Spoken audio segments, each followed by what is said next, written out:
Whoops, we're a little late. We're And it's sitting. not my fault. No, we were sitting outside enjoying, watching the birds and just enjoying the weather. Lost track of time. Sorry. I'm kind of thinking about David, because Kate's David, because there's a couple of birds out there. I'm not sure what they are, so I'm gonna have to get some decent pictures and try to identify. But I know that if I sent David a picture, he would know exactly what kind of bird it was. Let's see what you call them. I call him a caca bird. I don't know what it is, but it's. I only call it that because you found one when we were at the old house in Roanoke, and like you held it and shook it, and it made a weird noise, like those little toys that the little kids get. It's like a little stick, and it's got a noisemaker in it. When you shake it, it goes.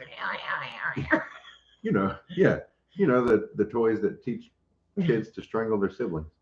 So they got recalled. Yeah. All right. Did they really? Yeah. Oh.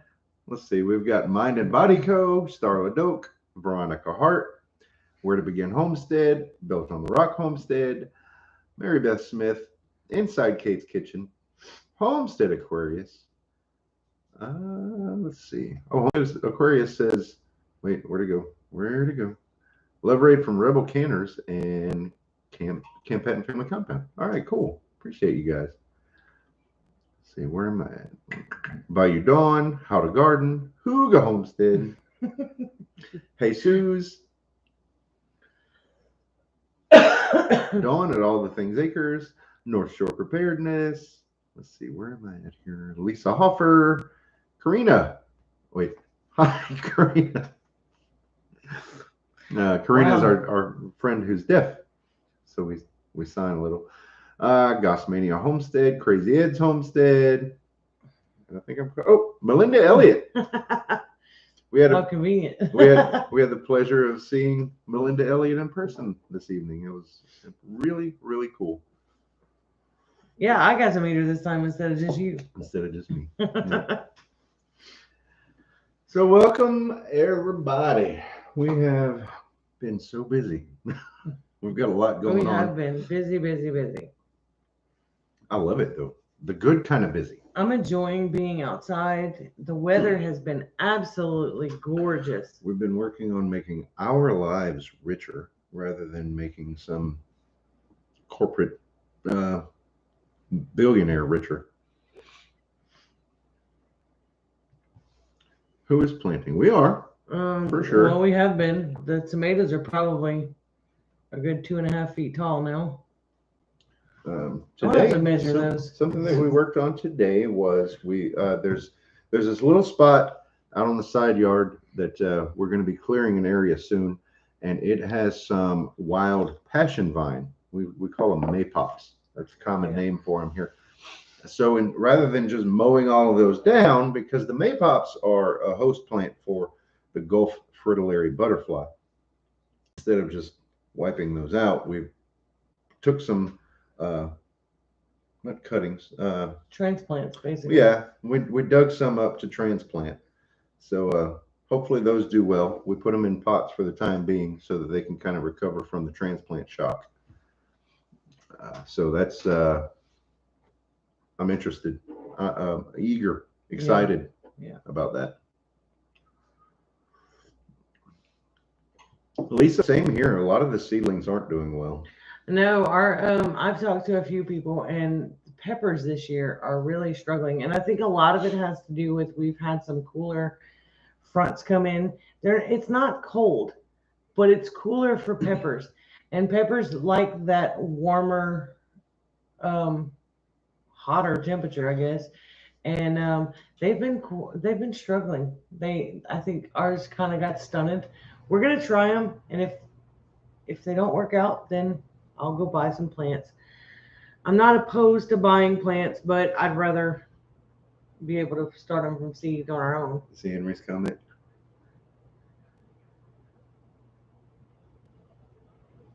We've been collecting that. We haven't used it yet. But we have been collecting the For those that don't know, it says Henry says it's Mind and Body Co. Said, oh, I learned about a new medicinal herb. I don't know if you guys are trying to grow this, but I guess it grows wild in your part of Louisiana. It does. Or nearby Monglier. It's pronounced Monglier. It's French. Yep. It's also known as groundsel-bush.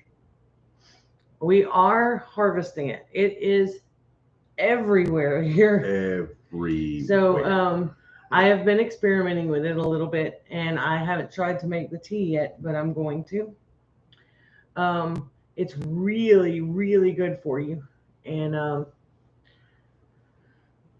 I'm looking forward to trying it. It is, from what I've heard, it's pretty nasty. They say it's the best for you, worst tasting tea ever. Yeah. Kiri, I'm sorry to hear that about your lower back muscles, but I'm glad you found a way to keep going with the chair in the garden. That's cool. I usually don't put my flowers out until Mother's Day. We have things are growing. Lasagna everywhere. Sounds good. Oh, we are the movie. Oh, that's great. Oh, Grace Akers, hello. I was just going to mention something, and it's gone that fast. Oh, yeah. We've been clearing an area. It's an old fence line. It's I guess you could call it wooded. Danny called it his back 40. to give you to try to help you visualize what we got here. It's a wooded, very neglected fence line. Welcome Prepper Book Club and is it AZ Highland Homestead or Arizona Highland Homestead? Curious how you pronounce that. So we've got some old trash trees, which there's some elms in there and some what we call chicken trees. It's Chinese tallow. And we're finding a few small oaks. We're trying to isolate the oaks and let them grow as much as we can. But what I really wanted to tell you about Arizona Highland. Arizona. Okay. I didn't know how you pronounce it. Wendy, hello. So what I really wanted to tell you about is, like I said, this is so neglected. There is a poison ivy vine that we found. Well, several, but yeah. Well, this particular one, it's let's see. It's like probably 1.5 inches in diameter coming up this tree. And what I thought were branches from the tree were branches off of this daggum poison ivy. Yeah. Dude, it's crazy. Yeah. We had to be real careful. She can't be around the poison ivy. She was reaching in with a garden rake helping me out to clear it. But yeah, I'm doing what I can, but I'm being super careful to not get it. And so far, so good. I've had no breakouts or anything. Neither one of us have. And you were like all in it. All in it. But what we do is when we find little Frenchie, hello and welcome. When we find an area as we're clearing, not every spot has poison ivy. Hi, Miss Patty. So when we come up to an area that has poison ivy in it that we can see and identify, we kind of put that off until later in the evening. And what I've found, what's working for me at least, is to go back and cut that junk out last, and then come right in and have a good shower. We use the Technu brand poison ivy scrub. I wash good with that as like a preventative. And then I come back again and wash with my normal soap. And so far, so good. It's working.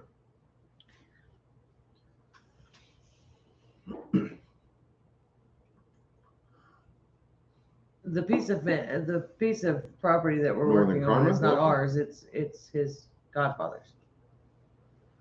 In Louisiana, the title that we have for godfather is parrain. When I say my parrain, because that's what I call it. Is my parrain. But not everybody knows what that means. So people look at me like I got two heads when I say that. So I just call him my godfather. And Danny, my godfather, is the one who recently passed away. Thank you, Bayou Dawn. I was not even sure how to spell it. Yeah, we lost Danny back in December. So it's still, we're all still kind of getting used to that. It's tough. Amy and I'll be working out there, and Danny used to come up. He would just show up on his 4-wheeler when he knew he would try to sneak up on us working out there, and he would just come up on his 4-wheeler. So like it's still habit to kind of listen for the 4-wheeler, and it's and watch for the through the trees to see if he's coming. Yeah, we're still adjusting to that. So North Shore Preparedness contacted me just before the live stream tonight, and we rescheduled the live stream that we're going to do together, the joint live stream on his channel, North Shore Preparedness.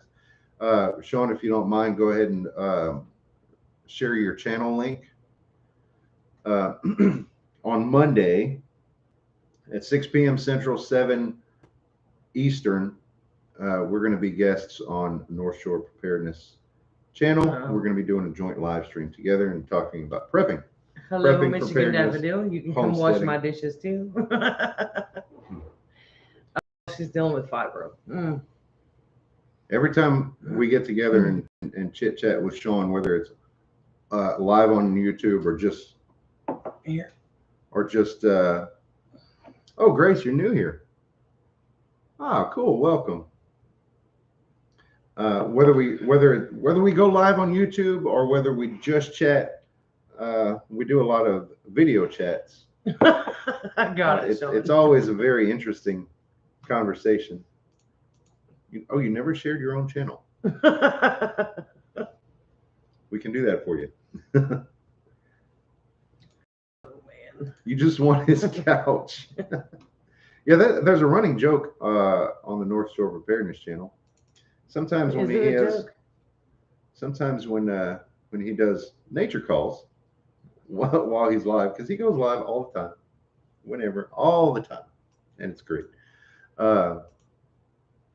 The people in the chat start bidding on his living room furniture and accoutrements. Wow. I bet somebody already posted it. No, not yet. Oh, well, there it is. Kate says she got her rooster today. Beautiful bird, pure white with crimson wattle in comb. Awesome. Wow. That sounds beautiful. Speaking of chickens, we have 5 new additions to the homestead. We hatched out baby chicks from our own eggs. That we are getting footage of that. There's a video coming on that too, by the way. Simple Preparedness. Hi, Brett. I'm Brett. I love that. Stuart's here. I thought the eggs were done hatching, but I just, out of laziness, didn't turn off the incubator, and thank goodness I didn't, because number 5 hatched this afternoon out of nowhere, and I really thought. Well, we like to give the incubator an extra couple of days. Yeah. Just to be sure. Sonny's Place and Gray Man Prepping. I see you there. Welcome. Good to have you. I thought for sure this poor little chicken wasn't gonna make it out, because it was starting to kind of dry up a little bit. I had to kind of help it. Sometimes, even with the proper humidity in the incubator, sometimes the chicks, they take a little while. They get exhausted, I guess, and it takes them a while to get out of the shell, and the membrane starts to dry up, and they get kind of trapped. So all I did was re-moisten. I pulled some of the shell off, and I kind of spritzed the membrane just a little bit, and I kind of let the chicken and gravity. I just kind of held the egg up at an angle, not like high off the incubator, just barely, and kind of wiggled it. And well, in our experience too, we've learned that you don't want to help them too much, right? Because they really need that experience of doing it themselves. It helps to make a stronger chick. Yeah, it strengthens them up. And I like strong chicks. Wow. All right. One duck egg in the incubator. Its mom was killed by a possum. Oh. I hope that works out. Well, we have 4 Purple outside dead nettle and in yellow the rocket little brooder cress. box. And the one that hatched today is still in the incubator. I'm waiting for him to dry up a little more. Bends Him or over her. acres. Rayleigh also hatched 3 baby chickens in her house. So Rayleigh is our niece, in Yeah. case you don't know. She comes to visit sometimes. Hey, Debbie. I have wild. Oh yeah, Kate told me that. Guys, I talked to Kate last night on the phone, and it was great. Big Bear Homestead yelling at me. Hello. Kate Hi, has Jason. wild lettuce growing all over her yard this year, and dandelion. That's cool. We have some wild So- lettuce that's starting to come up. Yep. One thing we don't have, I saw Emma mentioned it up here. Where is it? Oh, the purple dead nettle. I don't know what yellow rocket cress is. I have to look into that. But the purple dead nettle, we don't have that on our homestead. I've not found it. No. Incubator full of duck eggs and 2 geese are broody, plus 4 chicks in the brooder. Wow. You're old, so I have to speak loudly. Oh man.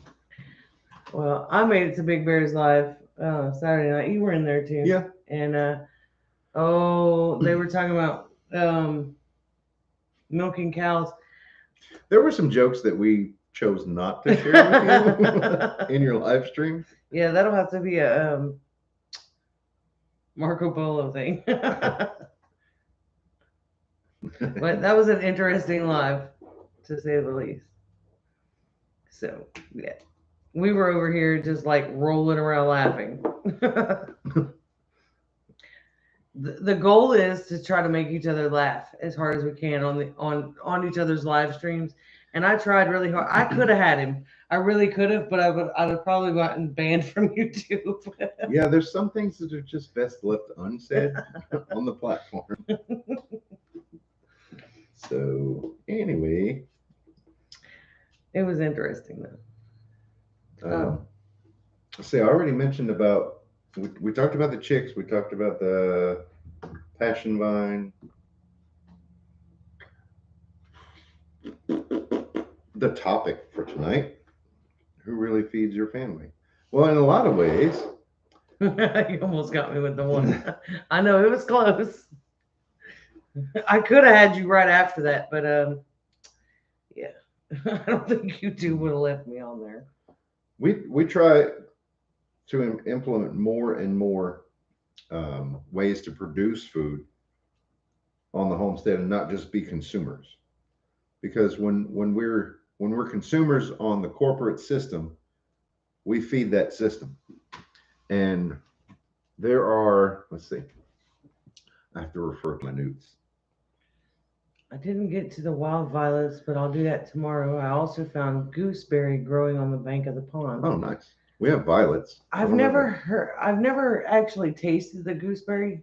We can buy them at Tractor Supply. I've seen them, but that's the only place I've ever seen them.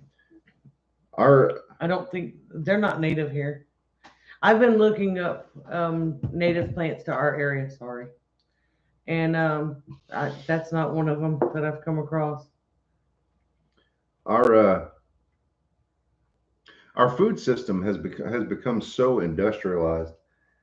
There are 10 companies that control almost all of the industrialized food that we eat.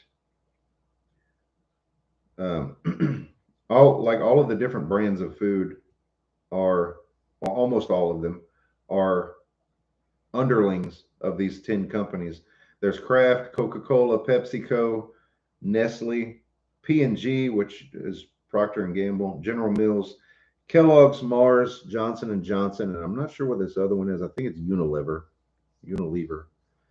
But and when we have an issue like a salmonella recall or bird flu or the crazy weather destroys acres and acres of corn, these things, that all affects the food supply.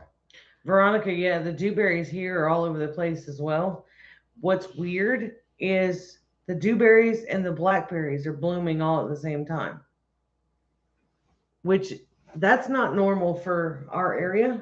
Okay, I got to read these comments. Normally the dewberries are blooming, and then when they start to set fruit, then the blackberries start blooming.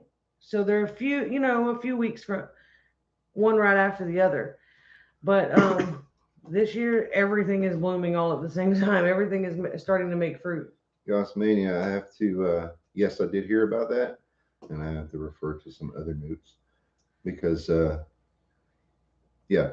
So somebody before the stream tonight, a local friend of mine shared with me this article from Facebook.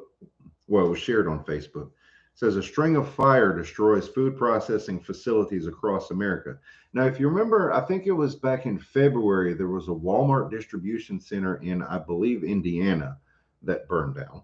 So I'm sure that there was tons of product in there. There was an Amazon facility that something went wrong in. I think so, yeah. That might have been a tornado. Gossmania up here in the chat mentioned the Azure Standard headquarters. Azure Standard, Azure, is how that's spelled. That's a place we've never ordered from there. I would love to, but it's kind of out of our price range. Yeah, it's pretty high. It's a place where where people Sean. where people can get healthier options. That's what it was. Of foods. Amazon was hit by a tornado. Yeah. So Russia had a string of fires today at chemical plants. So there was Azure Standard as far as the fires go. There was Azure Standard. There was Taylor Farms, a major food California processing plant belonging to Taylor Farms, burned almost completely to the ground. That was on April 13th. Oh, that's another thing. Yeah. Gem State Processing, there was a fire. Train robberies. And Maricopa Food Pantry and Shearer's Foods. Another food manufacturing company had a small plane hit their plant. Hey, Christy. Oh, goodness. Also, China is shut down again. That's where we get a lot of products. The ships are backing up over on that end of the world. Okay. 18 fires since New Year's. Wow. Mess up that light. Okay. Michigan Daffodil lost Wi-Fi. So, Curie, there's a package for you at your post office from Michigan Daffodil. I'm just passing on a message. That's built on the Rock Homestead. Yep. Curie. She was trying to type that as her Wi-Fi failed. So, just so you know, there's a package. Kate says both my pear trees are covered with tiny pears. That's cool.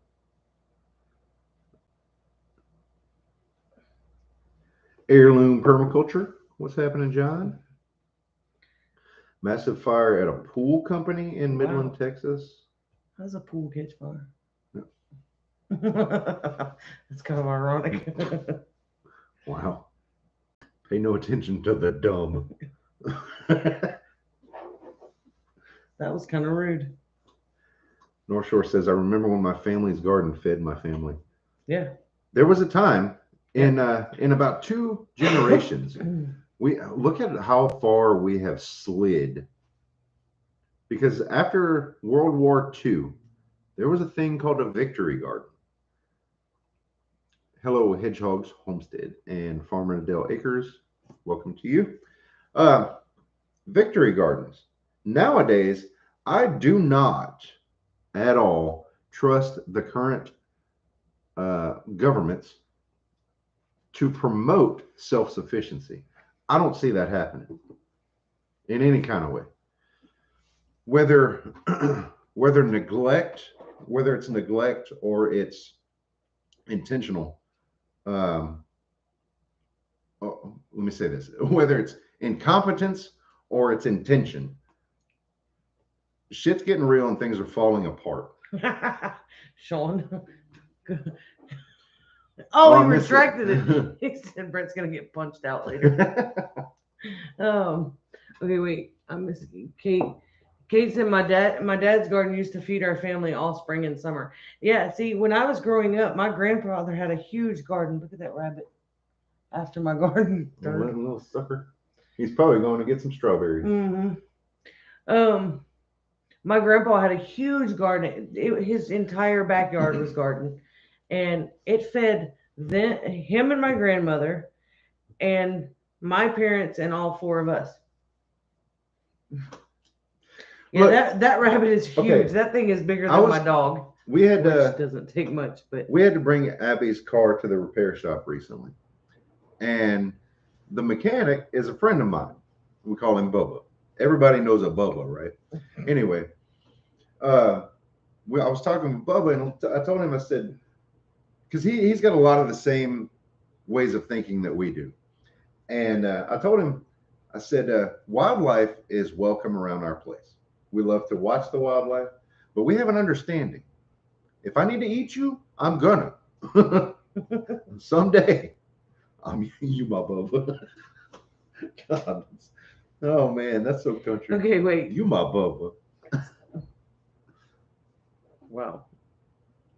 Okay, I have to go back because I saw Jason's comment. It says, so we got blessed today. Found a guy that has to get rid of all of his chickens. We are buying them, 30 birds. Nice. I wanted to make sure and go back to that because I did see it. You were talking. Public complacency and lack of backbone. You're right. You're right. The machine, if you understand what I'm saying, the machine cannot operate if we don't fuel that machine. So the more of us that get off of the government's teat, the better everything's going to be. Because, you know, who was it? Edmund. Oh man, I should have taken a note. I bet John would know this. An old guy said, if you control the food, you control the people. They don't want us to be self-sufficient. Right. This is all about control. The past 2 years should tell us this, if not longer. I'm trying to get an understanding with the wildlife at my property like yours. It's a little harder for me. The wildlife is cattle that roam the fields beyond my house. Wow. We don't got Bubba's up north. Oh, That's funny. No, we've been seeing birds, rabbits, snakes, lizards, oh, wasps. that's another thing. Excuse me while I go get that rabbit out of my garden. Is he up in it? Yeah, I just saw him jump. Oh man. So yeah, that's another thing I've changed my way of thinking on. When I was Henry Kissinger. Okay, I was thinking someone else. Thank you, John.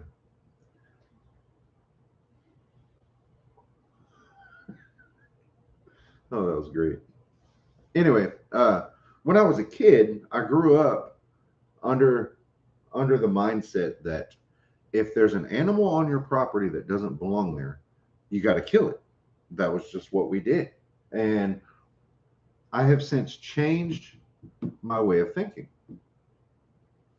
If even, you know, possums, armadillos, skunks, raccoons, if they're not bothering, if I don't catch them bothering one of our, you know, some of our animals or our plants, gardens, then I don't, they can do their thing.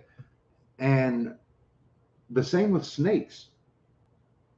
Was it yesterday or day before?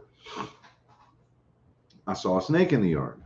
Didn't know what it was. I kept my distance, but I had the garden rake with me, and I kind of, oh nice, the rabbit laid eggs. No. That's the duck eggs in the garden. Yep. There was 2 rabbits, by the way. Anyway, I coaxed the snake off into the pond, but in the meantime, while it was heading out, I took a good picture of it, and I reached out to an acquaintance who runs the Louisiana Snake ID Facebook page, and I sent him the picture, but in the meantime, I also Googled it to try to figure out what kind of snake it was. And my guess was, after Googling and looking at pictures, my guess was a broad-banded water snake. And I sent that along with the picture, and he said, "Yeah, you're right. Nice job." So, and it's a harmless snake, by the way. So I was right to not. Yeah, Gossmania, I definitely agree, and I think more people are opening their eyes and seeing that they need to do something. If you only knew someone that ran a wildlife removal business, what would that cost me? Hey, I need you to come get this snake. I don't know where it's going to be by the time you get here, like in 12 hours.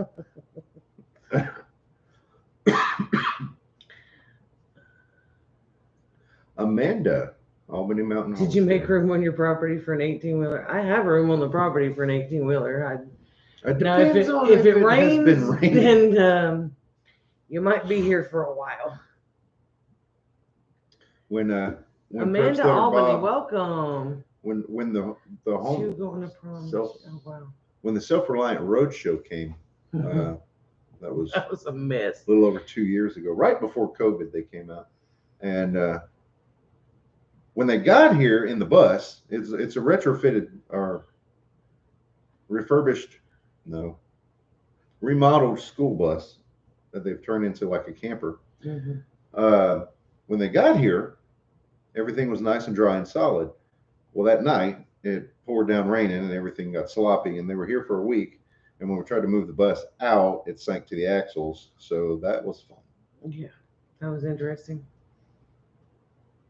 I'll put the entire Kissinger quote above. Let me see if I can find it. We have local swamp tour people that will come get gators or snakes. Who Really? controls the food supply, controls the people. Who controls the energy can control whole continents. Who controls money can control the world. Yeah. Are we not seeing this playing out?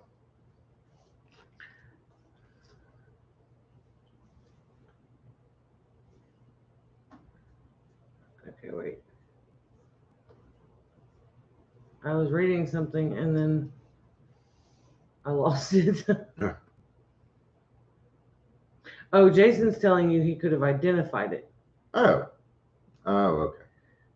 Patty said opossums are beneficial in so many ways. It's often better to leave them be and reinforce the chicken coop. We don't kill anything here unless we absolutely have to. And that's for either it being food or it is harming the animals. There are some things that we have killed around. There was a skunk out in the open at 1 p.m. We've heard that if a skunk is out in the daytime like that, there's probably something wrong with it. So yes, we did, John. We got rid of that. There was a coyote after our ducks one night, and he got a 22 round in the forehead. And then the bobcat that was after it was eyeballing the goats. Yeah, it was threatening. It was getting closer and closer every night. So it caught one in the ear. I'm not saying we don't kill animals ever, but we're learning more and more. I agree, Gossmania. Yep. And that's part of what I'm afraid of is the canning jar shortages are going to be next. Coyotes take dirt naps around it. I like that. That's a good way of putting it. Oh. No, we really. Yeah, Amy. The bobcat was Amy's kill. While on the phone. Yep. I was on Marco Polo with Susan and Wayne. But no, we have skunks that come around on the property at night. Nothing has been messing with the animals, so we just kind of leave it be. There's a possum that lives somewhere near the front yard. He or she passes the front yard morning and night. Abby likes to honk her horn at it when he gets in the driveway and she's coming home. But you know, her little horn because her car's so little. But we've we really haven't had any issues with the bobcats since the goats aren't here. No, we had that We've had a couple of deer in the yard, and when obviously I'm not going to do when anything we with them until when it's we ready to make first steaks. when we first moved here, we had some issues with bobcats. But I guess we were kind of encroaching on Yeah, their territory at the time, I guess. there you I go. want Amy on my team. There was also a plane crash at General Mills plant today. Really? Food supply. Yeah. Oh, I believe it's Oh under yeah. attack, John. Worldwide, globally. But I've said it before many times, and I say it often. The last thing standing in the way of the globalist agenda is Americans have guns. Well, Kunesses have guns. The Americans have the right to have guns. I know, but Kunesses The are right to scary. bear arms. The Americans' right to bear arms is the last thing standing in the way, the last obstacle of the globalist agenda. I truly believe that. Because it would be fully implemented if that was not the case. But the funniest part is, and I say that, the people in the South are a little nutty and they're armed. And you're really going to screw with their food? We're also fat. I mean, come on. We didn't get in this shape by not knowing how to cook and eat good. We talk a lot of good stuff about the people from the South. Hey, That's Barb. because we are people from the South, and I don't have a whole lot of experience, I guess, with Northern culture. So it's not. It's a pride thing. It's not. It's not meant to put it's not a Northerners derogatory thing. Sean said, "Oh my God, Amy, that's actually true, right? Wait, Southerners like their food, exactly. Oh yeah. I mean, if you look at the collection of food that we eat here, it's rice, pasta, pasta, beans, corn, potatoes. I mean, yeah. Yeah.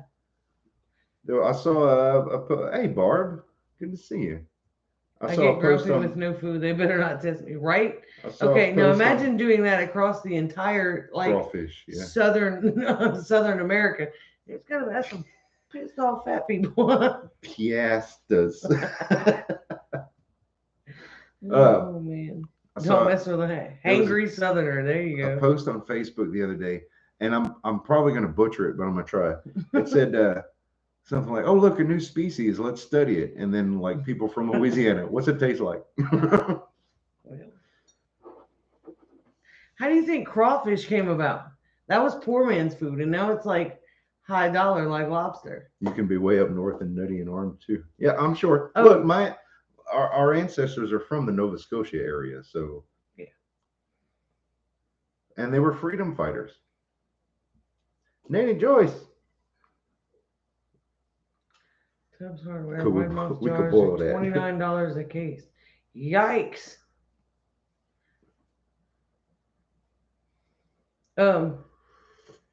We did some bartering today with a friend down the road who is a crawfish farmer. So I planted a bunch of his pepper seeds, well, all of his peppers this year. I started all the seeds and got them up to seedlings and stuff, and he came and picked them up today. And we will be getting crawfish tails, cleaned crawfish tails out of his pond, which is like the best crawfish ever. Yeah, and this is the guy who does not use the traditional methods of raising crawfish in just a dirty old field. No, he is actually working with an organic chemist to he uses purify the water. He uses natural plants to naturally filter the water. He says his water is near drinking water quality that his crawfish are raised in. 5-gallon jars for $1 each in a garage sale. That's pretty good, Kate.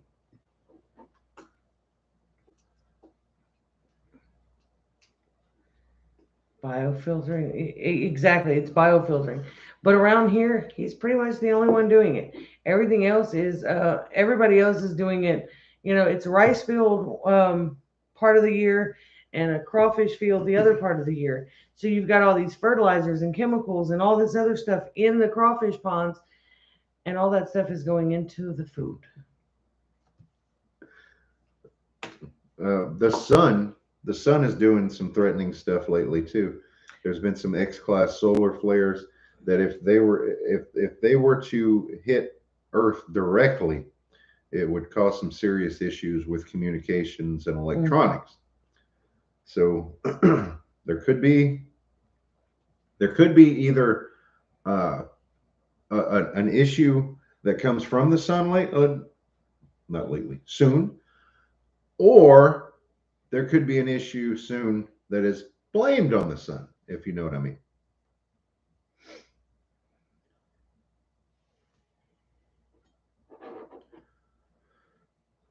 I think I'm gonna go ahead Hey, and Pathways.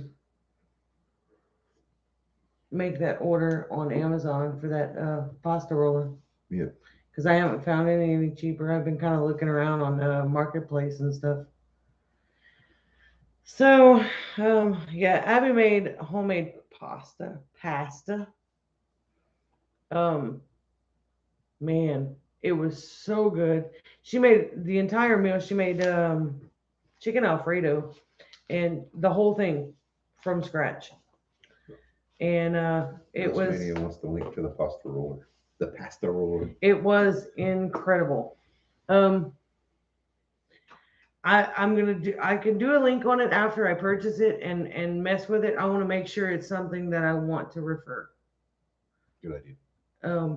Because if it's a piece of crap, then I don't want to say, Oh. here, go buy this piece of crap. Veronica also says do a review on it. Okay. In the market for a pasta roller.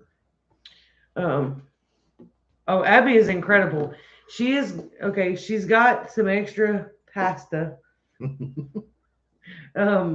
It's the dough that's made and everything, and we're gonna piddle around with it. What we want to do is make some ravioli and start making our own fillings, and that way we can put up some quick lunches and dinners and stuff, and it's easily measured out because we can freeze it once it's made, and then I can take out only what I need for just me, or just me and Abby, or all three of us, or because with their work schedules, I never know who's going to be home and who won't. Abby, we have to give credit where credit is due, though. Abby does a whole lot of researching and making her own stuff, but the pasta in particular, Cheyenne, our oldest daughter, taught Abby how to make that. Yeah. Several years ago. I have a new sideline. Cheyenne went to culinary school. I'm now going to folks' homes at their request and teaching them how to can and cook with their own tools and foods. That's awesome, Kate. You are perfect for that, Kate. Yeah. That's incredible. Okay. There's a couple of people talking about the attachments for the KitchenAid. We kind of have been discussing that. And I do have a KitchenAid mixer, and I thought about getting the attachments. However, we're prepping for a time without electricity. So, which is most definitely not out of the question for us. Right. So we've decided on getting one that's with a hand crank so that we can use it even if the power is out. Because I'd still like to be able to make pasta if, we had a hurricane and the power's been out for a week. If I want pasta, I want pasta. Right. And there's been a serious shortage of pasta here.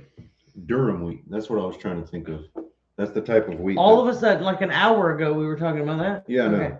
I knew if I just stopped thinking about it, I would think about it. That's the point. I want to learn it. I want to learn to do it by hand. And then we eat a lot of pasta, and it is not readily available at the moment. So,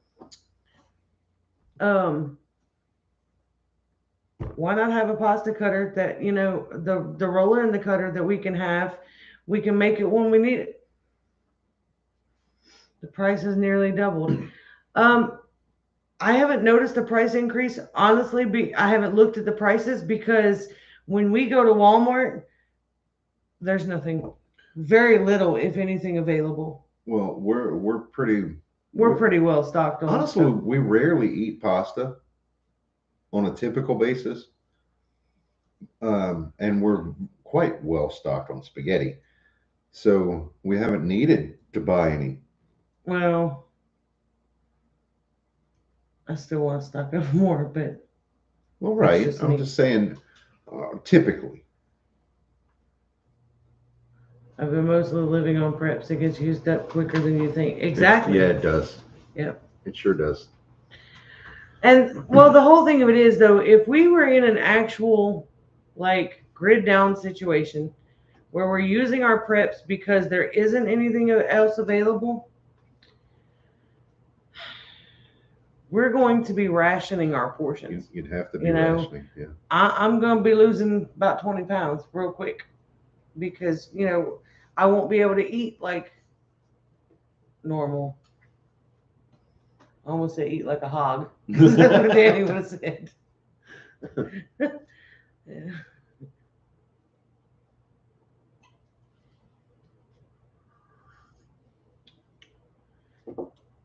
Yeah, see, I don't do sodas. The only thing we drink here is water, coffee, tea, and usually nowadays the tea is like elderberry and hibiscus or something like that. Well, we made that white clover.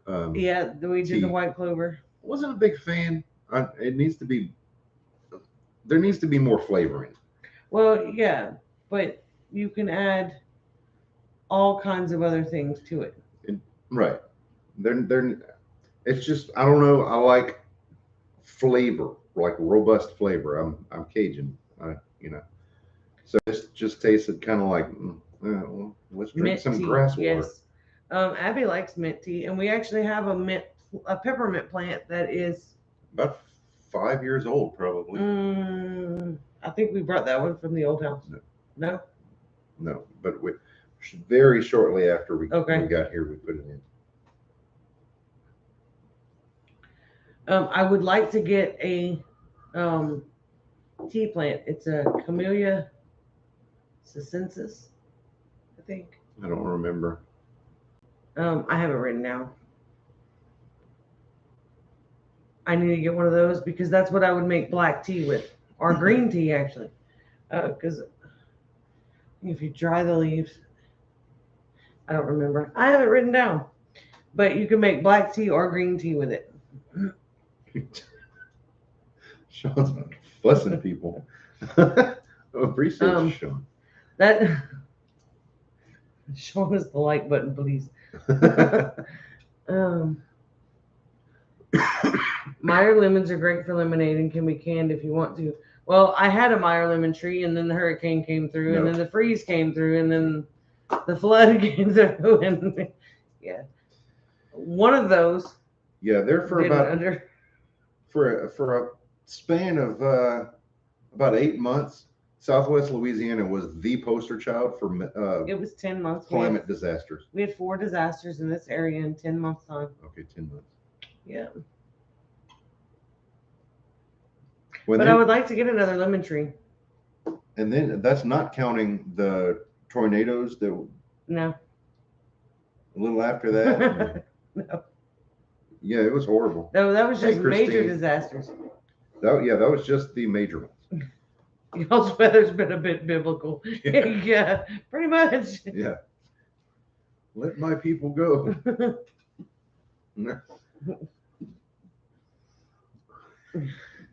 It's God. I love you, Sean. That's great.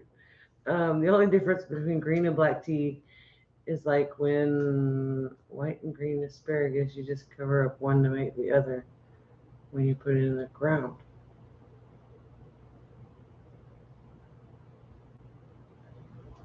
Huh. All right. Can you grow your own lemon tree from seed of the lemon? Key is plant the seed right away. all of our lemon trees here are grafted. So would that still work? Or am I going to be 80 before I get a lemon off this tree? I don't know. The reason why they're grafted is because it's a stronger rootstock. I don't know that it's necessary. I don't know all the science behind it. Oh, I'm going to have to do some research on that now. But it's grafted onto the rootstock of, oh crap. Cannot grow lemon trees Citron, in colder I believe. zones.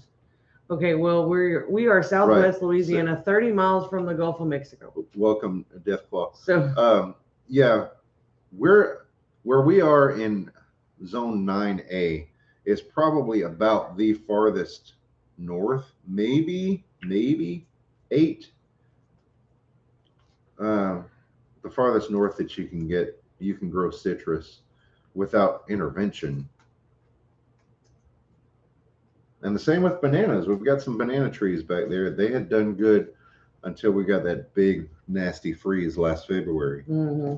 They were making bananas.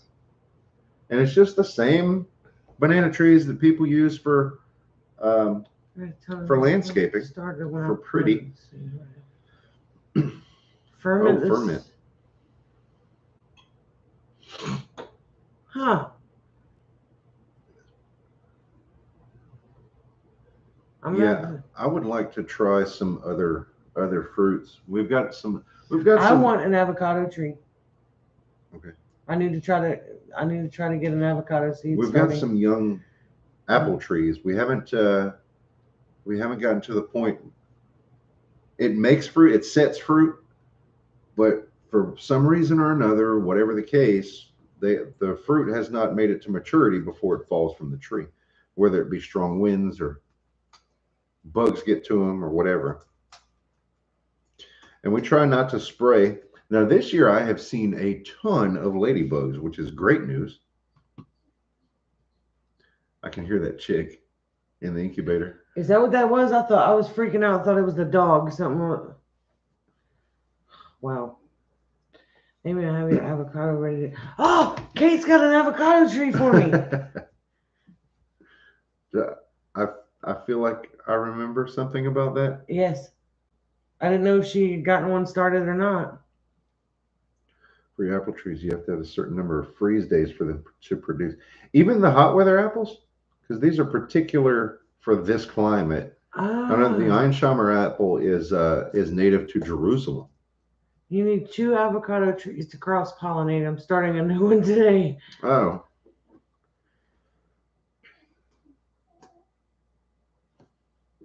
Now that whininess was the dog. Okay, maybe I'm hearing. Janet, welcome. She says we grow our citrus and fruit trees in large pots in Houston so we can move them during hurricanes and freezes. Makes sense. Yeah. She's dreaming. I'm gonna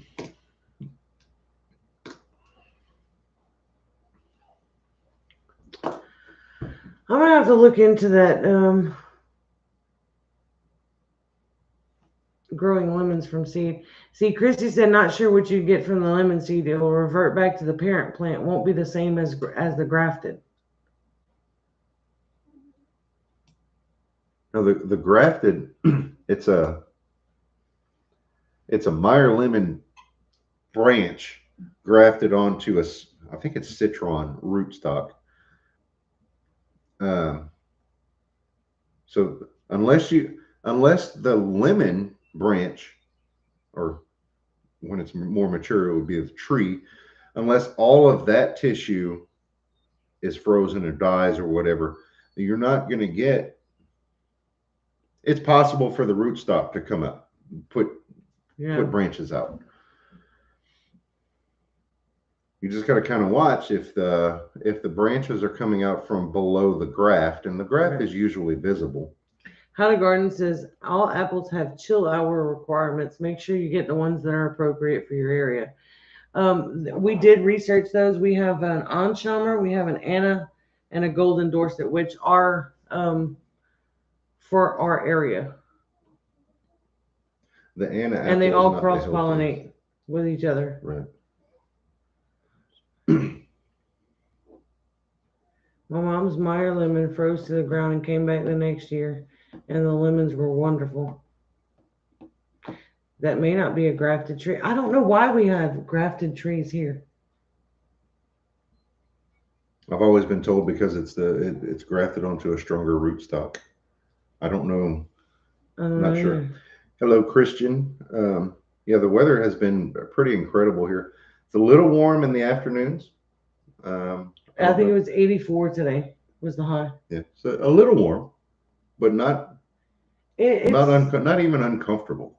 eh, it's a little sweaty in the hottest part of the day, but we've had a pretty nice breeze. And the evenings are amazing. So it's really not terrible to work in. Yeah, the early mornings and the evenings have been absolutely beautiful.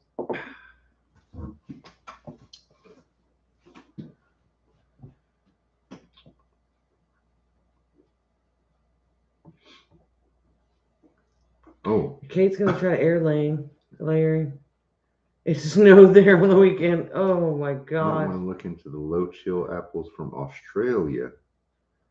Better, my favorite is Pink Lady. Huh. All right.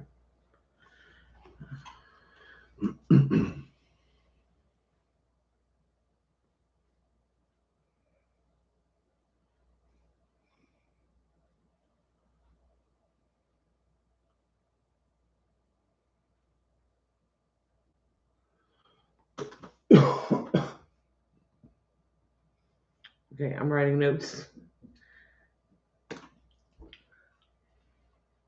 I feel like I'm forgetting something important to talk about. Never hurts to try. It may not be exactly what you're expecting, but it could do great too. Right.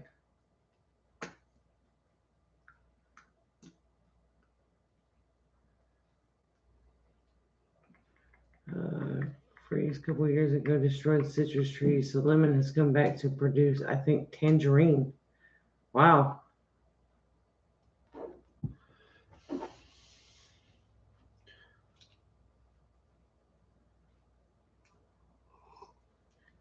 Uh, Farmer Nadell is asking where Sean is located. He's all the way up north in Canada where it's frigid.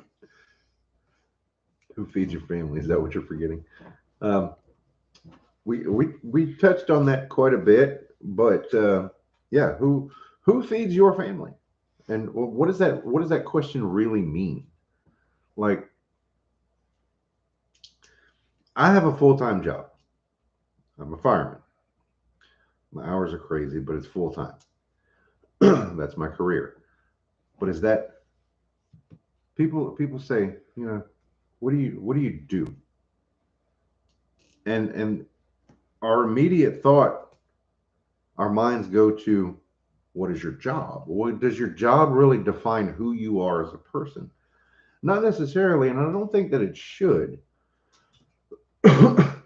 And I'm kind of going at a roundabout way of getting to it, but when we go and we provide a service for someone else and uh, we get restitution for that, I guess we get paid for that. We basically sell our time. That is not how we're feeding our family. That's some people go and they go to the grocery store and they spend the money that they make. Yes, that's feeding your family, but who is really providing that food? Your job is not who you are. Exactly. Because you could be a fireman today, and next week Mama Bear. you could be a construction worker, and the following week you could be a garbage man. That doesn't describe you. That doesn't define. And another thing too, you know, again, I'm a fireman. Someone else is a garbage man. Well, we both provide services.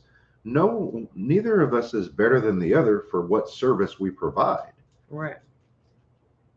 Well, I'm sure you're better at putting out a fire than a garbage man.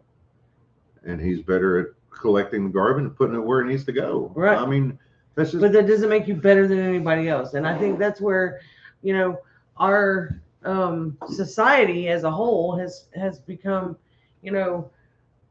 I'm better than you because. No. Who, A doctor provides a service. A fireman provides a service. who here watches TV? I mean, we all do, right? So how crazy is it that and I'm using firefighting because that's what I do, but the guy who actually is a fireman makes far less than the guy who pretends to be a fireman on shows like Chicago Fire. Nothing against Chicago Fire. No, but Don't be dissing my show. The point that I'm making is the entertainment industry is ridiculously out of hand as far as uh, pay, Right. as just the importance that's put on it. Yeah. Okay, Kate said a stay-at-home wife and mom has so many jobs. How does she decide what is better or more important than the next? And that's the whole thing. I have seen so many people cringe when they say, well, what do you do? I stay at home, and I take care of my kids, or I'm a stay-at-home mom. And 90% of people think, oh, well, she sits around on the couch and watches TV all day. That is so far from the truth. It is unbelievable. Yeah, you don't I'm have a job. gardener. You don't have a job. You've got all kinds of free time. That's what a lot of people think. Yeah. Well, she'll babysit. She stays at home all day. Well, ask Rayleigh. We run around here and we're outside planting, and then we're feeding chickens, and we're checking on something, and cutting grass, and I mean, nonstop, 10 to 12,000 steps a day. That's a lot. Farmer, a maid, a chef, a housekeeper. There you go. A secretary. If I shared with you, a mom. If I were to share with you how much I make as a fireman, you would be ashamed for me. But yeah, let's not go there. But Amy and I, since we started, well, I can't say since we started having kids because I already had one and she was pregnant when we met. But since long ago, we chose the path of a single income household, and we chose to make decisions along the way that would fit into that single income. For a while before I was a fireman, I was a self-employed flooring installer. That's what I did.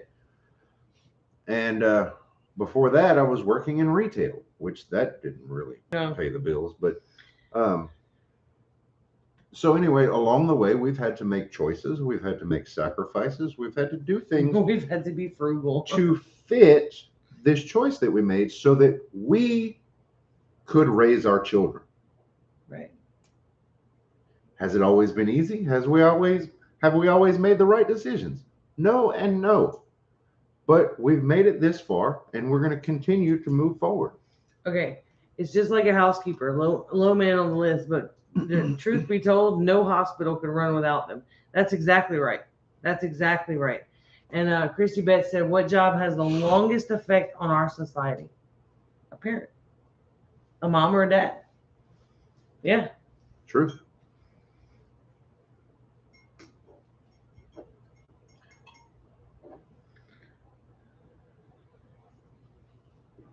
And in my opinion, so take it for what it is, co-parenting with the government through organized schooling is probably the worst thing that we've done as a society. Oh, it was the best decision we could have ever made, is to pull our kids. Now we do an online public school, but I have a lot of say-so in what my kids do and don't do. And Katie graduated a year early. Abby will be graduating next year. Abby had the option to graduate this year, a year early, but she chose to stretch it out and get. She's got 2 jobs and a full-time student. So, yeah. I mean, I cannot complain. This child I'm proud of. And so many people say, oh, you homeschool your kids? they're going to be different and they're going to be weird and they're, yep, I want them to be different. And heck, I'm weird. So, why not? We all have our own little quirks and weirdness to us. But I don't want my child to be Cookie the cutter. right, the robot. And that's really do what you're told. That's really what it is, guys. I mean, it's when you go through organized schooling, it truly is. It's just indoctrination. They're creating. They're not create. They don't want to create free thinkers. They want to fit people into a mold when these people don't fit into this mold.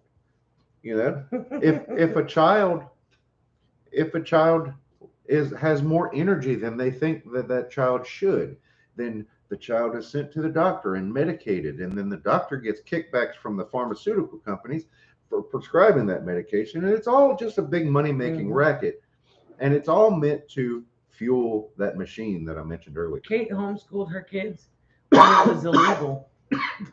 Nice.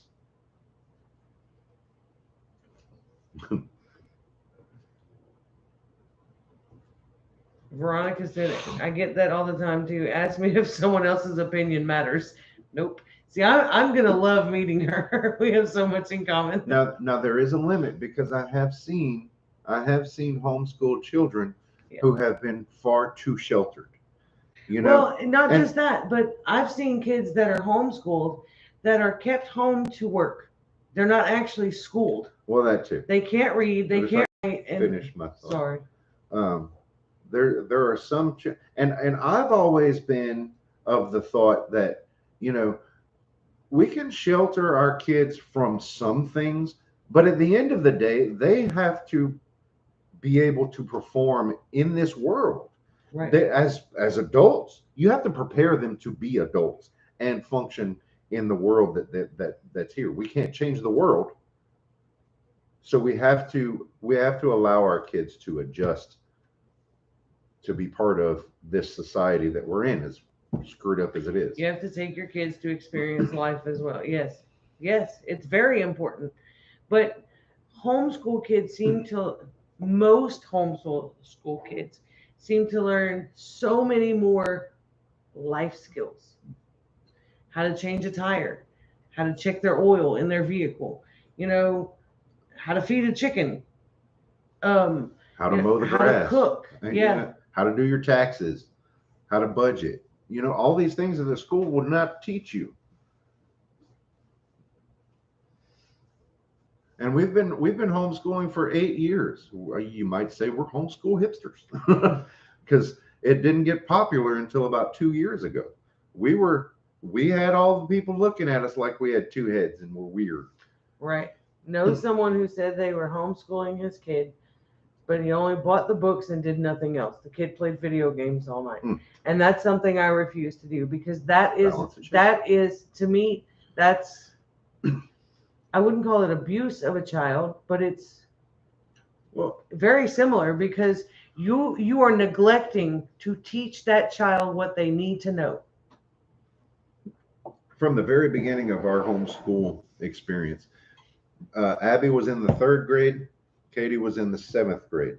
They were about halfway through those grades when we switched over to homeschool. And it was Amy's rule from the get-go. You're going to get dressed. It doesn't, not uniforms, obviously, but get dressed for the day before you sit at your desk and do your schoolwork. And it was structured from the beginning. Well, and the reason I did that is because I didn't. No, they had pajama days though. Oh, right. We did have, just kind of willy-nilly days, but for a few months, I did that on purpose, because I wanted my kids to learn that you get up and you get ready, you get yourself, adjusted for the day. You put your clothes on, you brush your teeth. I don't want to be one of those people that just runs around in their pajamas all day. Don't get me wrong. There are days that, need to be that way, or it's nice to be that way. But I don't want my kids running around in their PJs all day, every day. So, we made that a routine, and now they know they get up, they get dressed, they do what they got to do. No slouching at school most time. No, I see that I didn't. I'm not gonna pester you all day long about sitting right and this and that. There were some days. Katie did computer work one day upside down on the couch. If it works, it works. You know, there was days that we took the laptop outside and we did study guides and things like that, sitting outside in the weather. The main thing was they didn't have to sit in place for 8 hours. Right. They got up and they helped make lunch. Or they made their own lunch. Or we went outside and took a break, And the way the program is that we use for homeschooling is there is a schedule. There's online classes. There are live classes. Yeah. And they are scheduled. However, but it's quite flexible. If they miss a class, then they go back and they watch a recording of the class, and then they have to take a small quiz at the end. I remember one day in particular, very early in the homeschool thing, our experience, we had the kids work extra during the week so that we could have Friday off. Mm-hmm. And then the Friday we went to Lake Charles, which is our nearest city, and we talked about the history of the town or the city. And they thought it was so cool. And I thought it was cool seeing them enjoying it so much. We went down to a particular street, I think it was 7th Street, where the asphalt had broken away, and you could see the old brick paver road street underneath. And they thought it was really cool. Yeah, thank you, Glenn. I appreciate that. Sent me some info through Messenger about the low chill hour apples. Oh, awesome. We had science by visiting local nurseries to learn about flowers. Exactly. You can go to all these different places and learn. Kids don't have to be sitting at a desk for 8 hours a day perfectly still and not talking to each other to learn something. And it's really cool too, because as a parent, as an involved parent, you can learn just right along with your kids the stuff that they're learning. Like Abby's first one of her first lessons was the Ottoman Turks, and I learned right along with her the history of that. I loved it, and it was really cool. And then I got to learn that same stuff again when I was homeschooling Rayleigh last year, and we went over those same lessons. So I was able to kind of pull from what I learned before and use that to kind of like quiz her and things like that. It was really neat. Pathway says there's a lot of brick roads here in Kansas. Yeah, I hear they're yellow. No, stop it.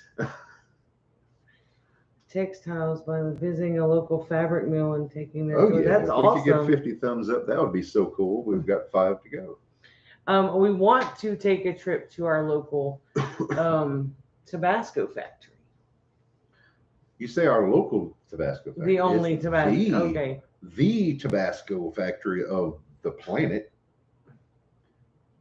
It's not too far from here. I haven't done lives because I can't sit for an hour. I'm a busybody. And you guys understand then? You definitely understand, because I get antsy. I get up and I'll take a break or whatever. And so and nice that's to why. have 2 of us. That's why, because I'm that way. So people don't start bidding on our stuff.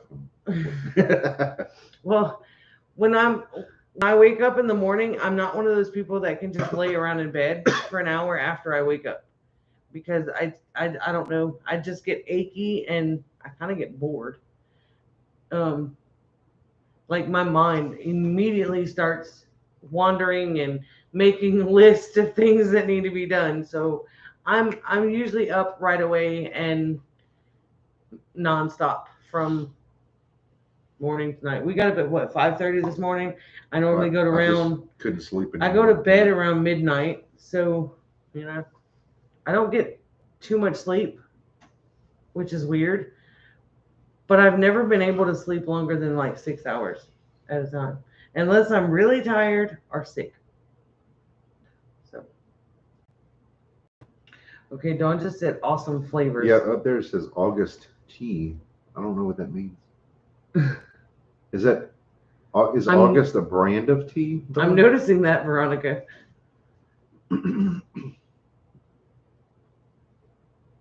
We have another thing that we need to plan is a trip to see Miss Lippy and Mr. Buddy. I know. And I go, know. Now that they're back. It was in our home Veronica's state. daughter that came, right? Yes. Chelsea. Chelsea. That's Yeah. right. And little Abby. Yeah. Okay, August is a brand of tea. I'll have to check that out. Huh. Is that the one that comes in the little wooden boxes? Just curious. Because I've seen those. I've gotten a few before. Yeah. See, I can't sit and lay around for too long. Now, I'll sit in the evenings and just kind of, that's my downtime. No. Okay. And watch a show. But it might take me 2 hours to watch a 45-minute show because I have to get up and go wander around this and then I'll think, oh wait, I forgot to do this. So I get up and go do it and then I'll come back and it's crazy. It's crazy.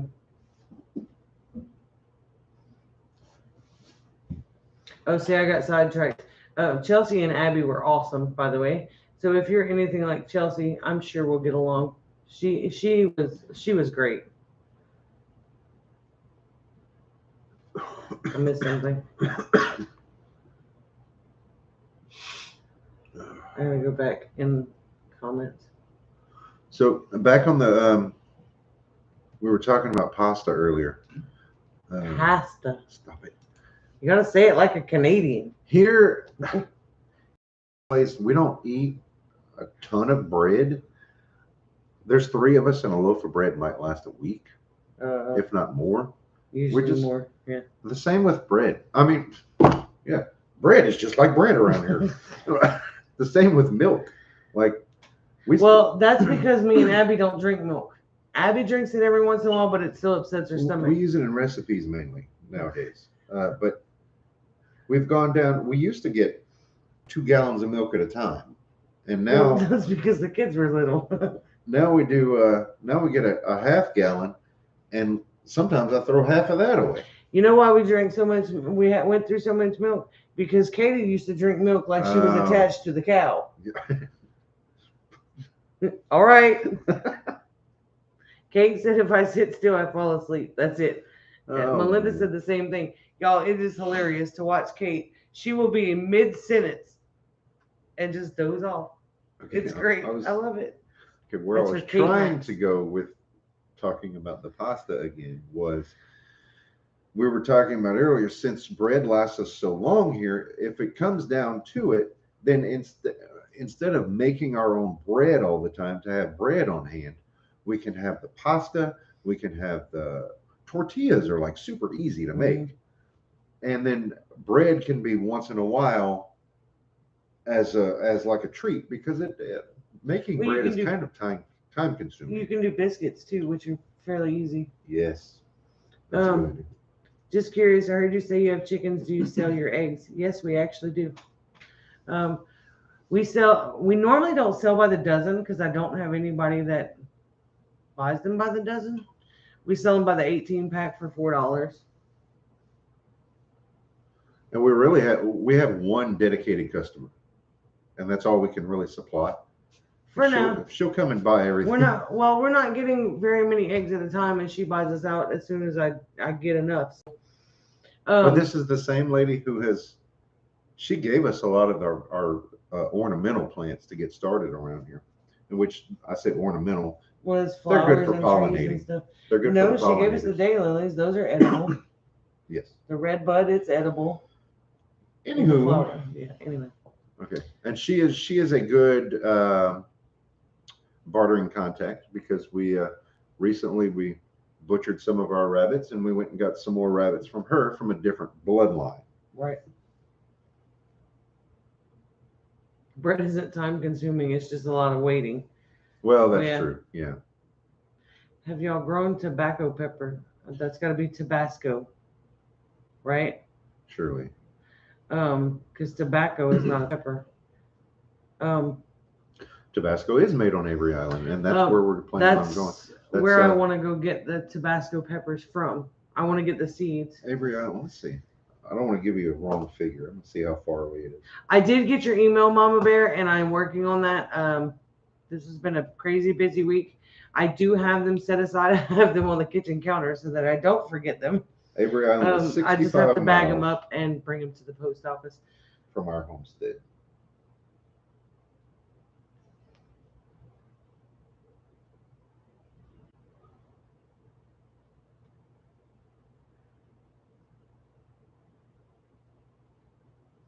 When we go, we can take Veronica. the scenic route too, and go on Highway 14. That'd be fun. What are you doing? Me? Yeah.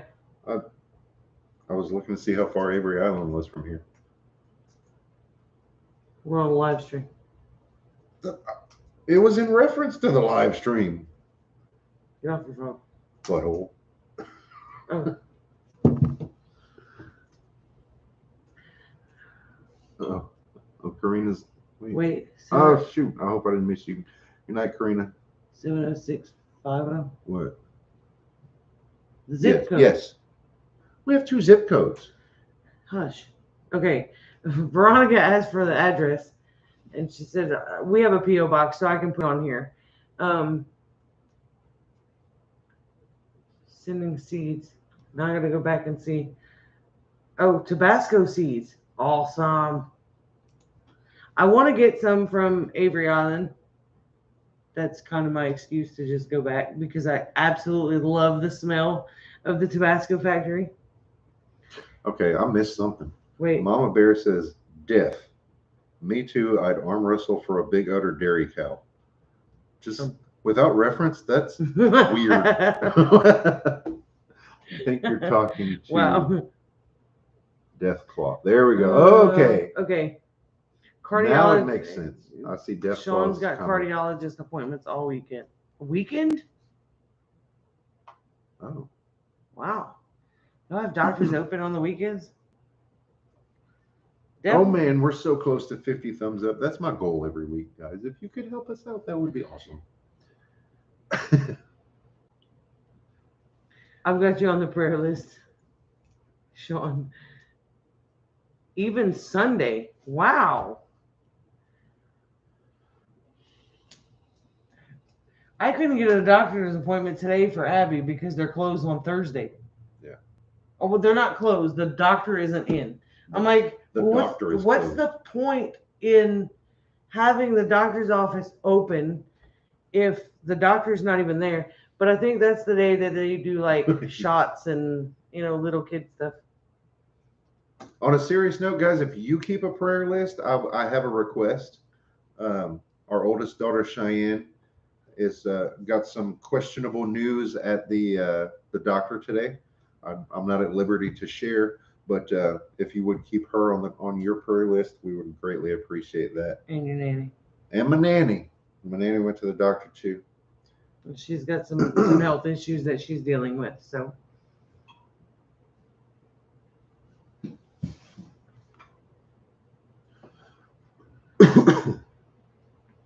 Oh yeah, it's Cheyenne, spelled like the Cheyenne, Wyoming. Yeah. There you go. Veronica got it. That's how it's spelled. Well, she's faster at typing. Everybody's faster at typing than me. We do appreciate you, one and all. Doctor probably has a tea time commitment. Oh, well, I don't know. Well, this particular doctor, he's my doctor too, and he's all of our doctors. I enjoy having conversations with the guy because. Oh, that's right. Veronica has a Cheyenne too. I forgot about that. Oh, she's got a Cheyenne and an Abby. Do you have a Katie? Just curious. Or Caitlin. Hey, honey badgers, welcome. Death Claw. That's funny. Yeah, like the natives. Right. I don't know. No, the doctor that I have, I like to have conversations with him. He's very open to the non-narratives of the news, if you know what I mean. He's open to have conversations about it all. He's the type. He's back probably when, the same age as you. Probably close, if not. Yeah, he's pretty young. Back when back when the jabby jab was all the rage. While you're talking about that, I'm gonna go take a break. And the masks and all. He did those things, but he wasn't pushy about it. He practiced those things, but didn't insist that anybody else did. He's just a normal guy, and I like that. Guys, if you could hit the thumbs up on the way in, I greatly appreciate it. We're so close to 50. Did we talk about Abby's car? I talked about Bubba way back in the beginning of the live stream. But I mean the repairs on. No, Abby had to get some repairs on her car. That was another thing we did this week. She had to get her brakes done, and she wasn't too happy about. Hey, there we go. We got 50. Awesome. Appreciate you guys. I'm happy now. But hey, good night, Glenn. Thank you for hanging out with us all this time. Yeah, Abby had to get her brakes done, and she was not too happy about repair costs. She's learning that it costs to own something. There's unexpected costs sometimes, which she already had. The guy who we got the car from, it was a used car. We got it from a gentleman in Lake Charles.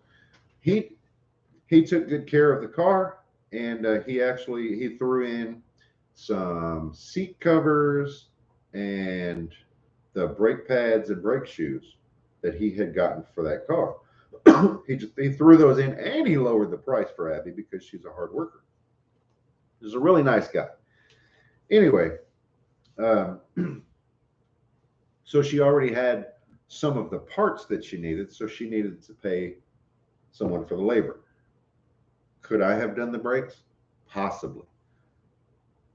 But I don't have the confidence in my abilities for something so pertinent for my child's car, if you know what I mean. You know what I mean there.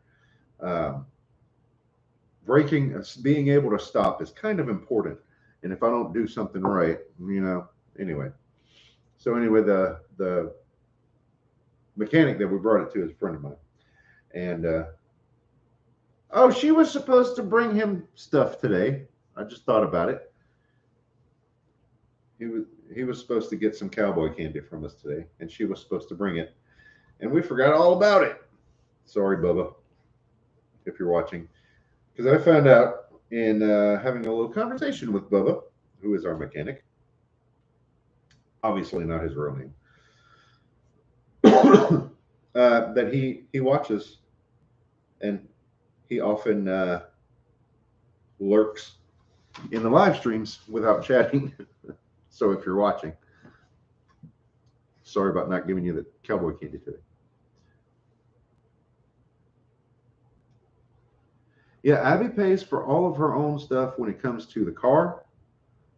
And she pays her own phone bill. And she's doing very good with credit. We're taking our time, easing her into the whole credit lifestyle, I guess. Whereas she's only putting very small things on that she can pay off quickly. Other than her car, obviously, which the car is going to be paid off pretty quick already. Yeah, that's true. Abby insisted on paying her own bills. Very proud of Abby.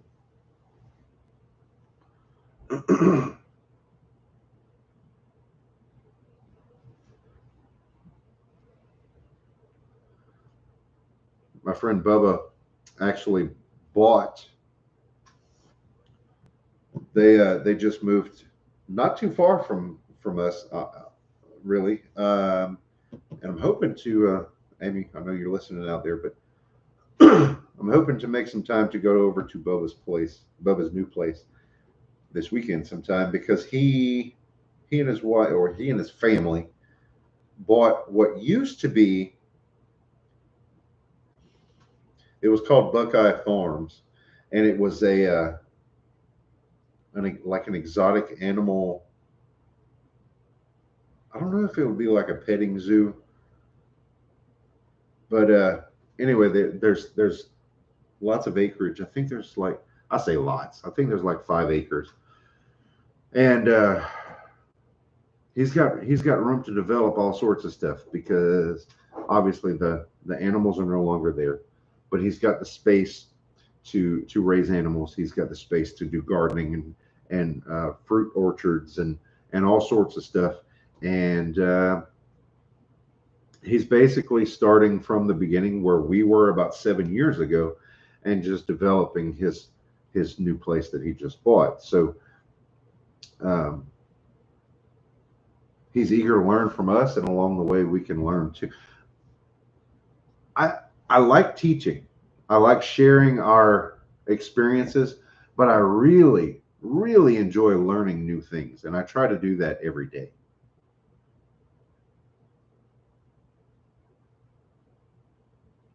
Weather has been wonky for sure.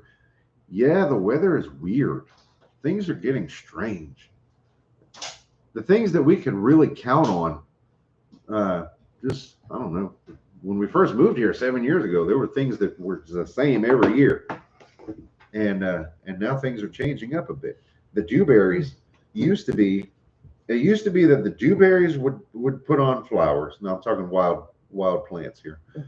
The dewberries would put on flowers, and then by the time they were starting to put on berries, then the blackberries were putting on flowers, and then the blackberries would come right after the dewberries. Well, this year it's all at the same time. All of them are at the same time, and that's brand new. Yeah, that's kind of strange. That has never happened. It's been pretty windy lately too. In my experience.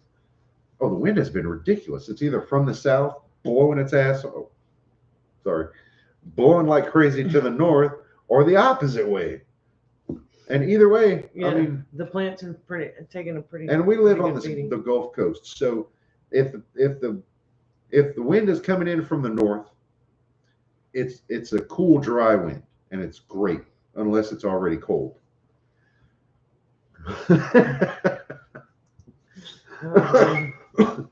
If the wind is coming in from the south, then it's coming off of the Gulf, and it's a hot or a warm, humid. Sometimes it can get uncomfortable. Kate said, "I wonder if the blackberries will taste like dewberries. That all that cross pollination." Well, they're really almost the same thing. Yeah, they're very similar. A dewberry is like a blackberry. They taste similar anyway.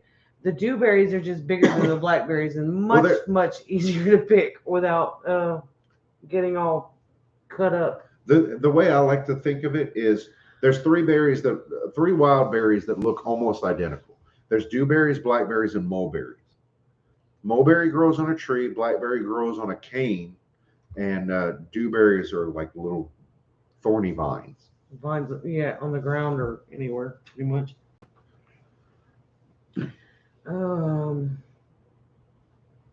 I don't think that they can cross-pollinate because even if they do, they're pretty much the same thing. I don't know. I'm not sure. Somebody asked how warm it was going to be here over the next week. I know, like today, our high was 84. It was pretty warm, and it's going to be this. By the end of next week, we'll be pushing 90, 88. The lowest low temperature in the 10-day forecast is 55. Yeah, and that's because it rained the day before. Probably a little cool front. Yeah. I'm a wimp. I got thornless blackberries. I would like that. I don't think you're a wimp at all. That was supposed to be a joke. Okay. We're sitting here pondering and trying to figure it out, Kate. Wow. Hey, fool. That's what she said. Even my small plants are flowering and trying to fruit already. It's weird. My cherry tomatoes have actual tomatoes started on them. Even the better boys and stuff have tomatoes on them already. They're starting to fruit. I still have sweet peas that came up randomly from last year's crop. Yeah, it's And so cool to have bonus plants. they're starting to really, really take off. What else? We had Mexican sunflowers that came up from last year's crop, which are great. I love it. It's those Mexican things are sunflowers. beautiful. It's a pretty. I don't know if it really even looks like a sunflower flower. No, it doesn't. It looks more like a daisy, right? Mm-hmm. And they're just like a bold orange color. It's awesome, and they're full, like all over the plant. They attract the butterflies and honeybees and all kinds of stuff. Can you trick blackberry bushes into thinking they're older so they produce faster? I don't think you need to do that because I know on dewberries, they put on flowers and berries on the previous year's vines. On blackberries, I'm not too sure. I think they die back and come back every year. They're just crazy. And man, look, they are so hard to pick because they turn into a freaking nightmare forest around here. Oh. They get like 8 foot tall before they start bending over, and they just create this mess of briars. Yeah, it's I call it the green wall of death because you're not crossing that. No. Thorn Forest City, exactly. I'm telling you, if you were to try to climb through this stuff, you would be shredded by the time you got to the other. You know, if you think back to the old cartoons where the little cartoon character is driving the car and then something happens and he ends up like just sitting on the ground and holding a steering wheel. That's what I imagine that would be like if you try to run through that thing. You'd be like, shh, and there'd be nothing left to you on the other end of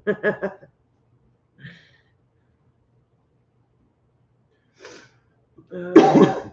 They'll produce faster in pots because newly planted in the ground, they put more energy into the roots.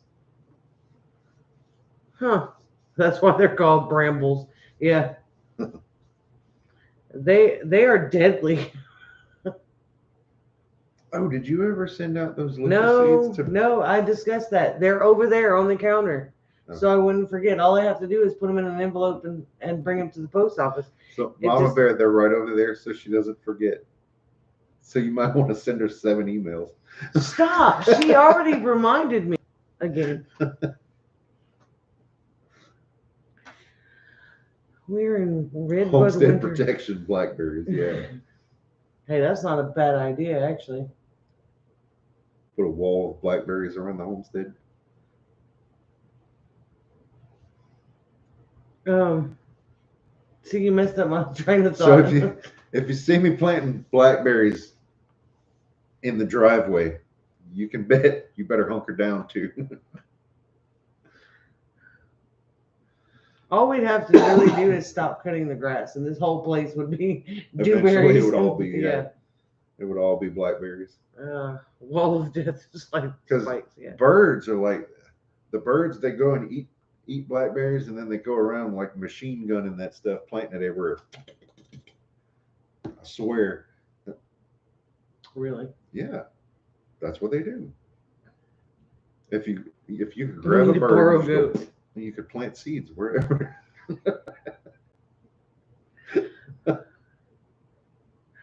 Wow.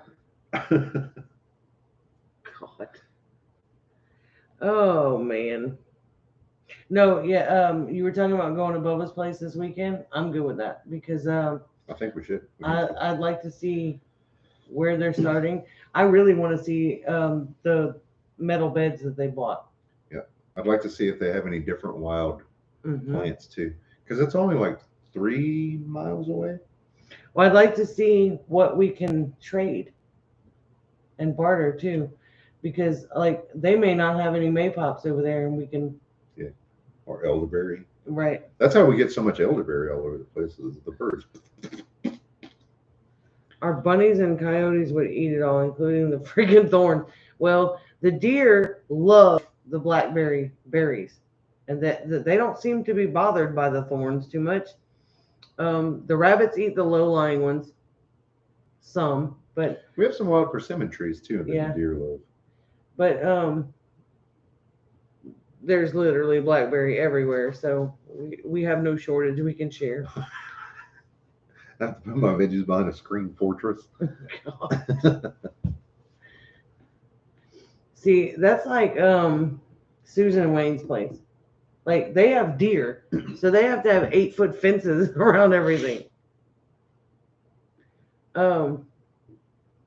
We have a couple of deer that have been here, but never have been in the yard or in the gardens.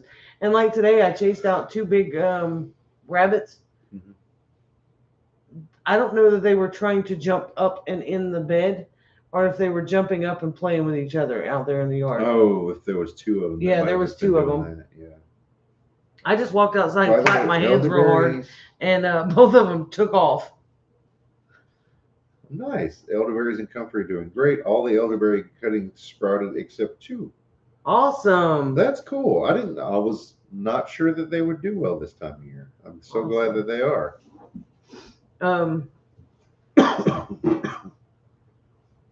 Just be really careful when you take the elderberries out of the water and put them into the soil that you don't break up the roots too bad, or at all actually. But Right. Other than that, they should be fine. I just remembered what else. What?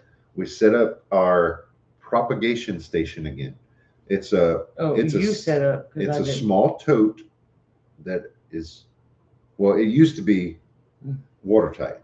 Now there's a little corner broken off, but I think it's okay. I think it's still going to work. You could probably put some But tape on it. it's a clear plastic tote, and we put sifted sand in there, moistened for the sand.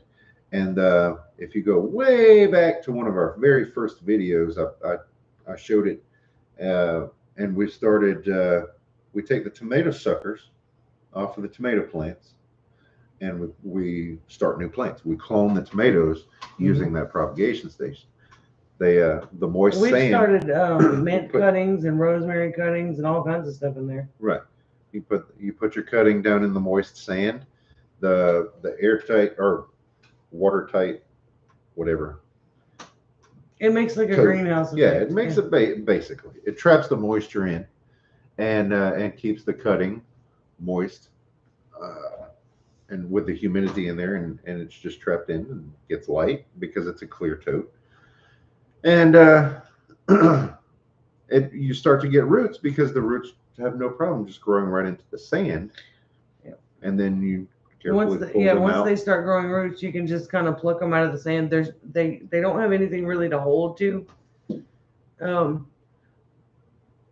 the roots grow quickly because they can really just grow through the sand with little resistance. So after a few weeks, you can just pull them out of the sand and put them straight into cups of soil or straight into the garden or whatever. What did you do? I scratched my leg. I must have an old ant bite or something. I scratched it and I was bleeding. I thought several times I'd like to grow in 5-gallon buckets.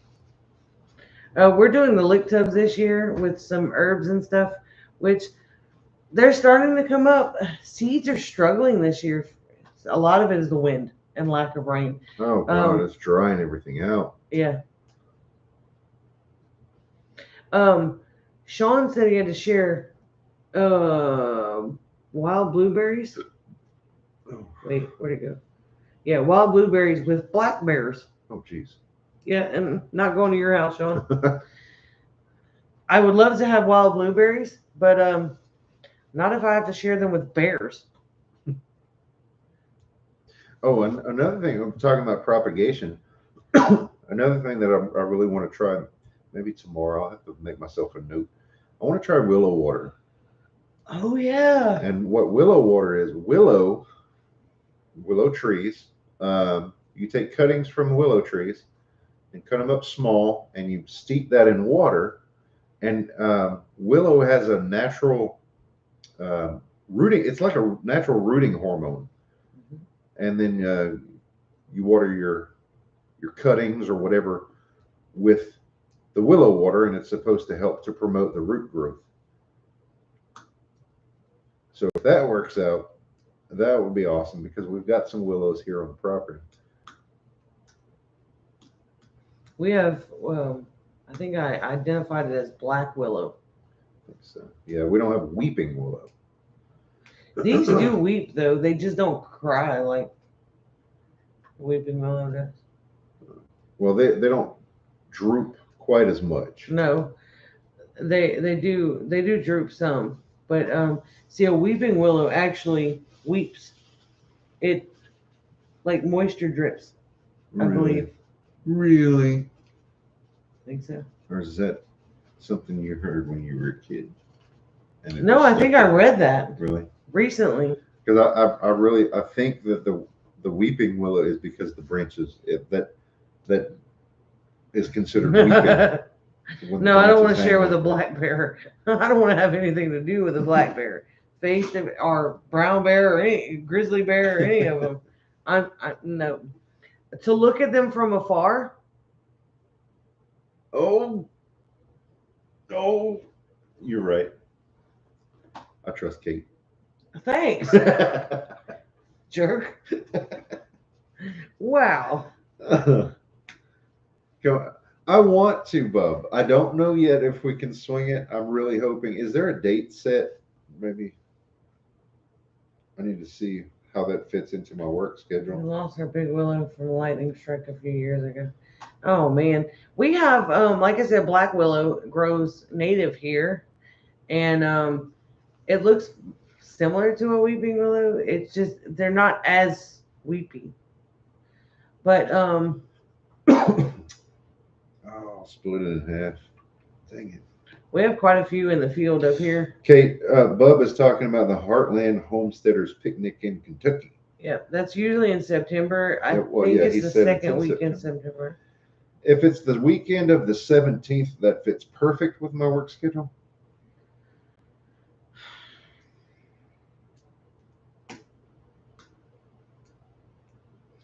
I've heard willow takes up an insane amount of water and recommended not to plant near ponds. Ours came up naturally Kate, next to the pond. Kate, Kentucky. It's put on by Stringfield Ridge. Would you stop it? It's in Grand Rivers, Kentucky. It's like the little bucktooth of Kentucky on the west side. Is Grand Rivers? Is that I right? think Grand Rivers, Something like Grand that. Rapids. No, it's Grand Rivers. Something like that. I know it's Stringfield Ridge that puts it on. It's not far from the Mississippi River. I know that. I didn't know that. I can hear that chick again. That baby Yeah. chicken.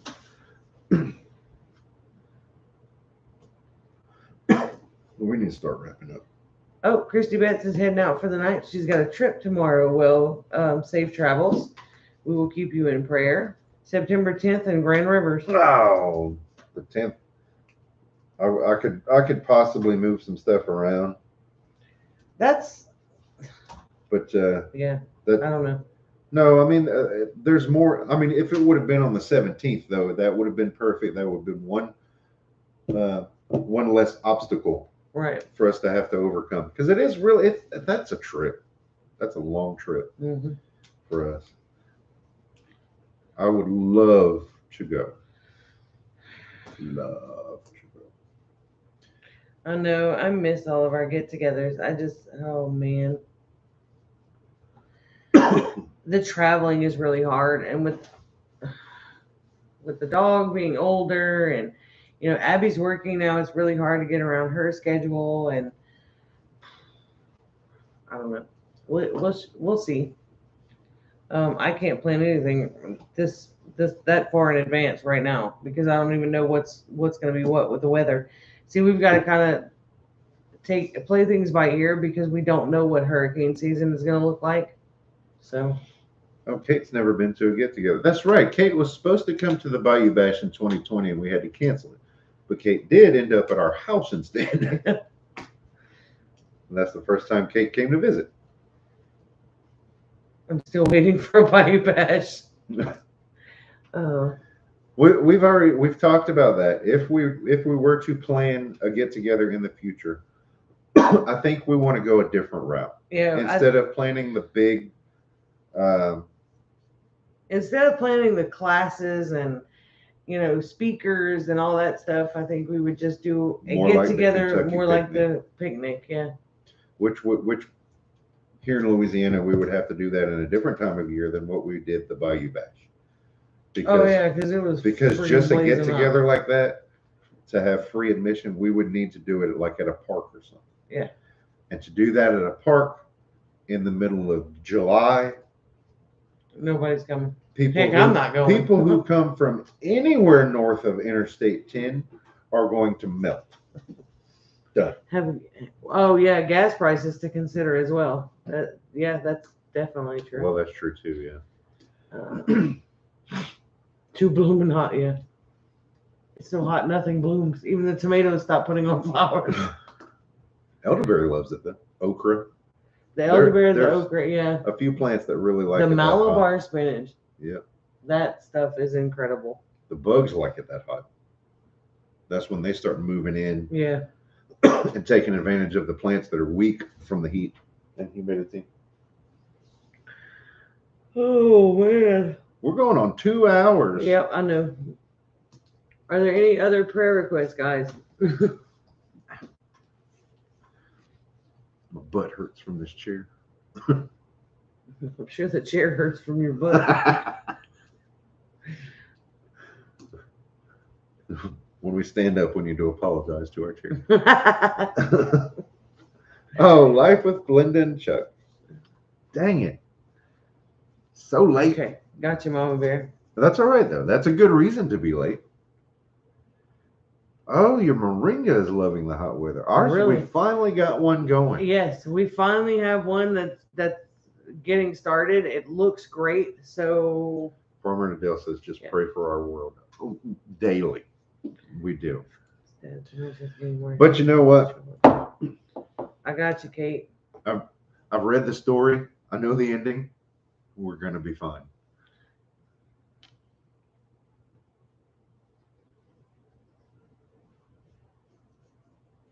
One way or another, the ending it's a happy ending.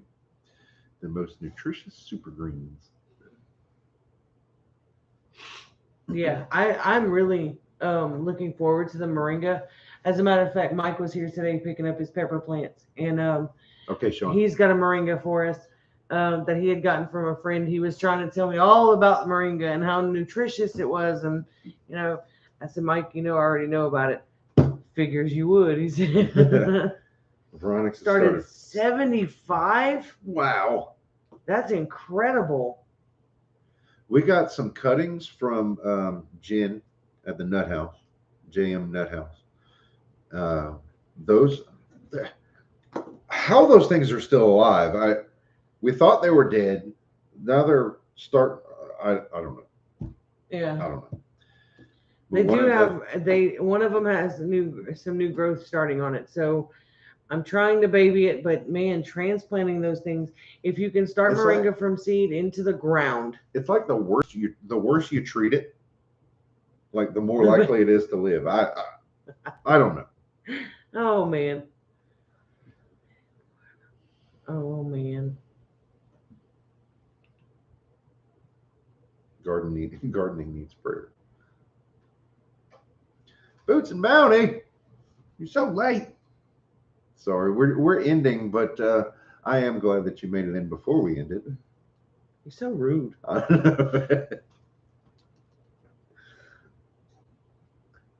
Oh, Mary Beth, yes, you're definitely. No, I'm just giving you a hard time. You know that. We are germinating seeds. Will be lots. That's amazing. My main focus this year is going to be on seed saving, because I'm noticing around here seeds are harder to come by. Well, that and we've made a commitment to less waste. Right. So the more that to preserve more of our harvest and not let it sit on the counter and go to waste before we preserve it or eat it. And I say go to waste. It doesn't really go to waste because it goes to either the chickens or the rabbits. It's not really a waste. but at the same time, just to either eat it or stash it away for us, Right. Right. or to feed the animals if in the case that there's no Well, one thing I'm commercial looking at food is starting available. a rabbit garden. And it's going to be food to supplement the rabbit feed. So I'm doing some research on that, and I'm also looking into different ways to supplement the chicken feed as well.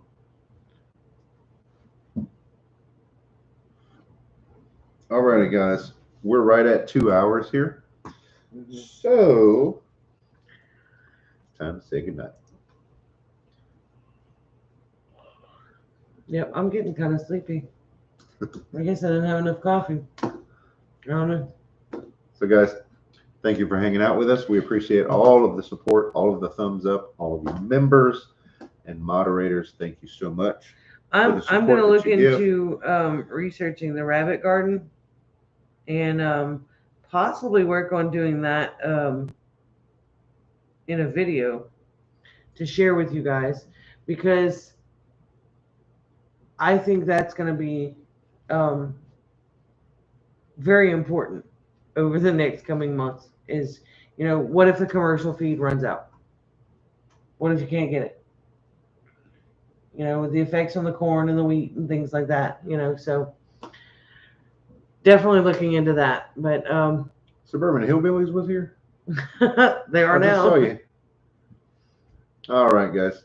So until next week, we will be Thursday next week again, by the way.